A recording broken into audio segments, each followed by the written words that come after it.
In this guide, I'm going to show you how to redeem a PlayStation gift card on your PS5. This is Miguel from Just Boz, and before we get into this guide, make sure to like the video and subscribe to the channel with all notifications on for more content like this. It really does help out the channel and we'd greatly appreciate it. If you have any questions, just ask them down in the comment section below. I'm going to be doing my best to reply to every single comment down there.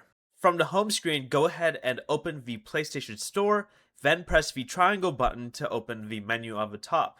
You could also just go over to it with the D-pad, but go ahead and select the three dot option here and choose Redeem Code. Enter the 12-digit code from your gift card and select Redeem.